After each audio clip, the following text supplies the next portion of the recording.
राधे राधे दोस्तों, स्वागत है आप सभी का राधा रानी के छोटे से यूट्यूब चैनल पर। उम्मीद है मुझे आप सभी बिल्कुल अच्छे होंगे। मैं भी बहुत अच्छी हूँ। तो आज हम बात करने जा रहे हैं दोस्तों प्रदोष व्रत की। आप सभी को पता है मैं आपके लिए आने वाले मासिक 30 त्योहारों की जानकारी लेकर आती हूँ। तो आज हम बात करने जा रहे हैं प्रदोष व्रत की, जो कि अश्विन महीने के शुक्ल पक्ष की तिथि का रहेगा और जो कि रहेगा आपका 4 अक्टूबर 2025 को, यानी कि कल शनिवार के दिन। प्रदोष व्रत महीने में 2 बार आते हैं, कृष्ण पक्ष पे और शुक्ल पक्ष पे। कृष्ण पक्ष का प्रदोष व्रत जा चुका है। अश्विन महीने के शुक्ल पक्ष का प्रदोष रहेगा, जिसका समय कल शाम को 5:12 से शुरू हो जाएगा और जिसकी समाप्ति रहेगी 5 अक्टूबर रविवार के दिन शाम को 3:30 पर। प्रदोष का व्रत, प्रदोष के व्रत की दान दक्षिणा पूजा पाठ सब कल यानी कि शनिवार को 4 अक्टूबर को ही मान्य रहेगा, क्योंकि प्रदोष व्रत का जो पूजा होती है मुख्यतः आमतौर पर उसका महत्व होता है शाम के प्रदोष काल की पूजा का। जो कि शाम का प्रदोष काल का मुहूर्त रहेगा वह रहेगा शाम को 5:30 से लेकर 7:52 तक का, और यही मुहूर्त आपका प्रदोष काल की पूजा का मान्य होगा। अगले दिन रविवार को कुछ लोग कंफ्यूज हैं कि रविवार को व्रत रखें या शनिवार को, तो व्रत साफ स्पष्ट तौर पर शनिवार को ही रखा जाएगा। रविवार को प्रदोष काल तक, प्रदोष के समय तक जो प्रदोष व्रत है वह समाप्त, उसकी जो त्रयोदशी तिथि है वह समाप्त हो जाएगी, इसीलिए उसका कोई महत्व नहीं रहेगा। तो रविवार के ना छोड़कर आपको शनिवार को यह व्रत रखना है। तो आज हम बात करने जा रहे हैं प्रदोष व्रत, शनि प्रदोष व्रत कथा की।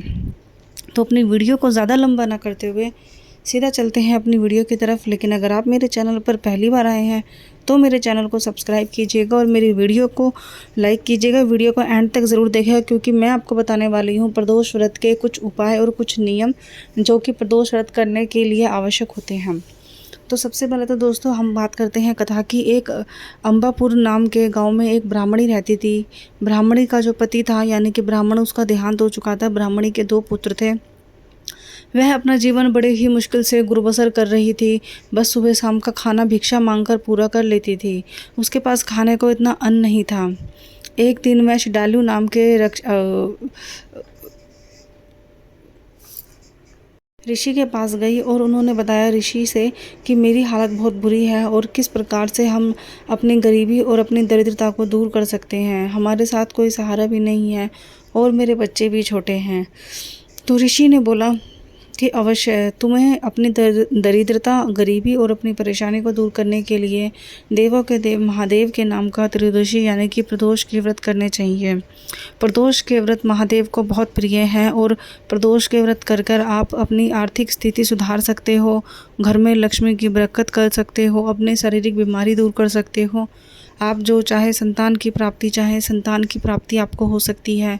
यानी कि मात्र प्रदोष का व्रत करने से आप कलयुग में अपनी सारी इच्छाओं को पूरा कर सकते हो। तो महर्षि ने बताया कि किस प्रकार से प्रदोष व्रत के नियम होते हैं और क्या प्रदोष व्रत होता है। तो गरीब ब्राह्मणी सारी कथा सुनकर, सारी बात सुनकर घर पर आई और निश्चय किया कि मैं और मेरे दोनों बच्चे हम प्रदोष का व्रत रखना शुरू करेंगे। ब्राह्मणी ने प्रदोष का व्रत रखना शुरू करा, विधि विधान से पूजा करी, सब कुछ किया। 1 व्रत गया, 2 व्रत गया, कुछ व्रत ऐसे ही जाते गए, लेकिन उन्हें कुछ हासिल ना हुआ। एक दिन ब्राह्मणी का जो छोटा पुत्र था, जिसका नाम था क्षत्रिय व्रत, वह एक दिन जंगल में गया। जंगल में लकड़ियाँ काटने के लिए गया था। उसको वहाँ पर एक हीरे और मोती से भरा कलश दिखाई दिया। जैसे ही उसने कलश देखा, वह कलश को चुपचाप उठाकर अपने घर लेकर आ गया और उसने अपनी माता को दिखाया। माता यह सुनकर खुश हुई और देखकर भी खुश हुई। माता ने कहा कि यह सब हमारे प्रदोष व्रत का ही नियम है, जो भोले बाबा हमारी गरीबी को दूर कर रहे हैं। अब तुम दोनों भाई इन हीरो मोती को अपने अपने में आपस में आधा आधा बांट लो और यह तुम दोनों का है, तुम दोनों इससे अपना स्थिति को सुधार सकते हो।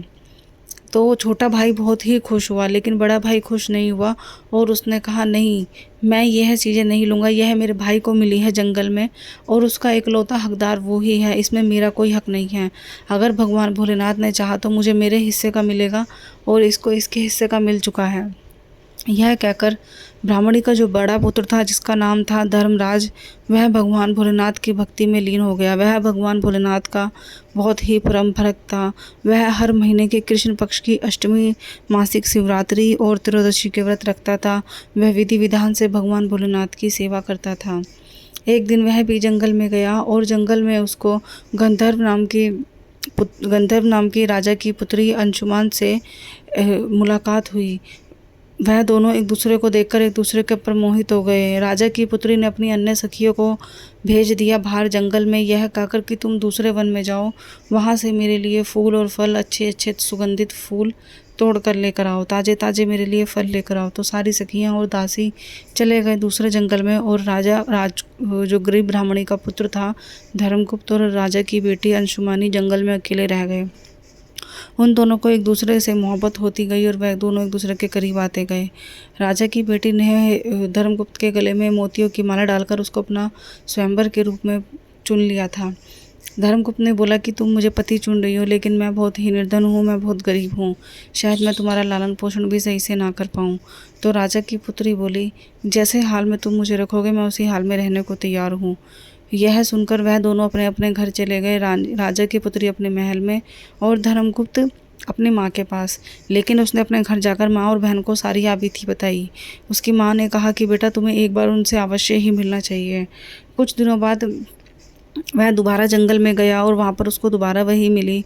तो उसी समय गंधर्व राजा था वह आया और उसने धर्मगुप्त को और उसके छोटे भाई शत्रुव्रत को दोनों को फूलों की माला पहनाई, और उसके अपने बड़े बेटे को यानी कि ब्राह्मणी का जो बड़ा बेटा था धर्मगुप्त, जिसके गले में राजा की पुत्री ने अब मोतियों की माला पहनाई थी, उसको अपने दामाद के रूप में स्वीकार करा और साथ ही साथ अपनी पुत्री का विवाह निश्चय किया।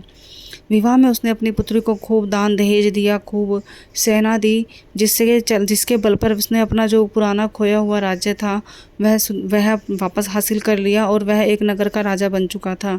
तो कहने का मतलब यह है कि जब गरीब ब्राह्मणी ने त्रयोदशी के प्रदोष के व्रत रखे और उसने विधि विधान से अपने व्रत रखकर भगवान भोलेनाथ से अपनी इच्छा मांगी, तो भगवान भोलेनाथ ने उसकी इच्छा पूर्ण करी।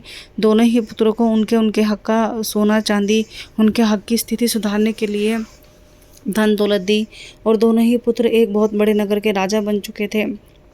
अब वह गरीब नहीं रहते, वह गरीबों की मदद करने लगे थे। अपने गांव में, अपने नगर में वह हमेशा गरीबों के लिए भोजनालय खोलते थे, जहां पर मुफ्त उनको भोजन मिलता था, रहने को जगह मिलती थी और खाने को खाना मिलता था। तो गरीब ब्राह्मणी के इस व्रत से, प्रदोष के व्रत से उनकी स्थिति, साथ ही साथ नगर में रहने वाले लोगों की स्थिति भी सुधर गई थी। तो दोस्तों यही थी ये छोटी सी कथा शनि प्रदोष व्रत की।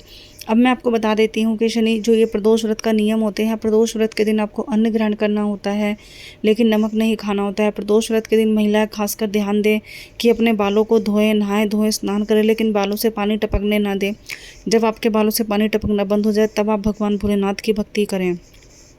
प्रदोष के व्रत के दिन आपको सोना नहीं होता है, किसी की निंदा बुराई नहीं करनी होती है, तामसिक भोजन नहीं खाना होता है, शुद्ध शाकाहारी भोजन रहना होता है, भगवान भोलेनाथ की आराधना करनी होती है। रोज़ सुबह प्रदोष काल का जो मुख्य व्रत का जो पूजा का नियम होता है वह प्रदोष का नियम होता है। तो आपको प्रदोष के समय में भगवान भोलेनाथ को शिवलिंग पर स्नान कराना है, उनको वस्त्र आदि धारण कराने हैं, फल फूल से उनका अभिषेक करना है, मीठा भोग लगाना है उनको। और कल के दिन आप हो सके तो पूरे साबुत चावल की खीर बनाकर, अखंडित चावल यानी टूटे हुए चावल नहीं होने चाहिए, साबुत चावलों की खीर बनाकर भगवान भोलेनाथ को ज़रूर अर्पित करें। तो दोस्तों यही थी प्रदोष व्रत की कथा और प्रदोष व्रत की जानकारी। लेकिन एक मुख्य जानकारी जो मैंने आपको शुरुआत में ही बताई थी कि कल है शनि प्रदोष। शनि प्रदोष यानी कि कल भगवान भोलेनाथ की पूजा का दिन भी है, साथ ही साथ शनिदेव का भी दिन है। बहुत कम ऐसे चांस होते हैं कि भगवान भोलेनाथ और शनिदेव की आराधना करने का हमें एक ही दिन मिलता है। शनिदेव जो है हमारे कर्मों के हिसाब से हमारा निर्णय लेते हैं।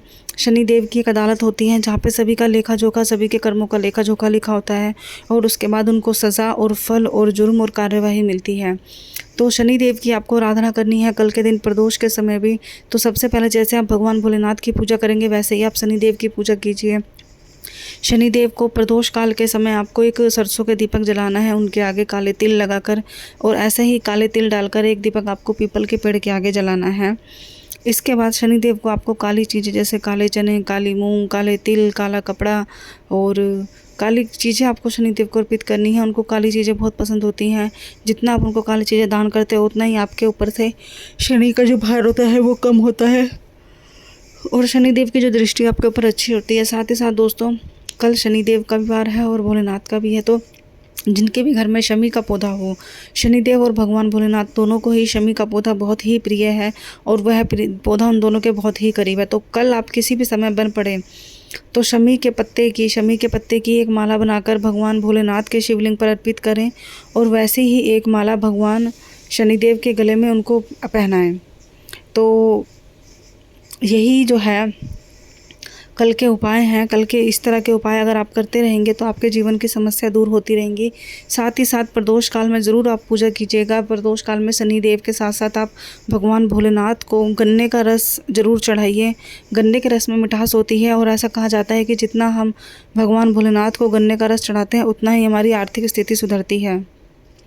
इसके साथ साथ दूसरा छोटा सा एक उपाय है कि शनिदेव पर आप शमी के पत्ते 5 शमी के पत्ते शहद में डुबोकर आप उनको चढ़ा कर आइए। अगर आपके शरीर में कोई पुराना रोग है, कोई पुरानी ऐसी इच्छा है जो आपकी लंबे समय से पूरी नहीं हो रही है, तो वह आपकी मनोकामना अवश्य ही पूरी होगी।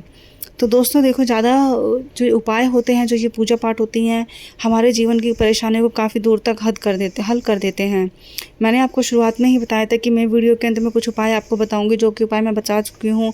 लंबी बीमारी के लिए, लंबे घर में कलेश के लिए और कोर्ट कचहरी के लंबे मामलों के लिए आपको करना क्या है, 5 कनेर के फूल भगवान शिवलिंग के 5 जगह पर स्थापित करने हैं, जहाँ पर भगवान गणेश का स्थान होता है, जहाँ कार्तिकेय का, जहाँ माता पार्वती के हस्तकमल होते हैं, शिवलिंग के मेन छोर पर यानी कि सबसे ऊपर, और जहाँ से जलाधारी टपकती है वहाँ आपको 5 जगह ये कनेर के फूल रखने हैं। और आपके घर में यदि कोई लंबे समय से कोर्ट कचहरी का मामला चल रहा है या कोई जगह का, प्रॉपर्टी का केस चल रहा है, तो वह अवश्य ही आपका पूरा होगा। बस यही छोटे छोटे उपाय हैं और शनिदेव के उपाय मैंने आपको बता ही दिए हैं पहले ही। तो दोस्तों, इसी तरीके का कंटेंट मैं आपके लिए लेकर आती रहती हूँ हमेशा। अगर आपको मेरी वीडियो अच्छी लगे तो मेरी वीडियो को लाइक कीजिएगा, शेयर कीजिएगा, कमेंट कीजिएगा।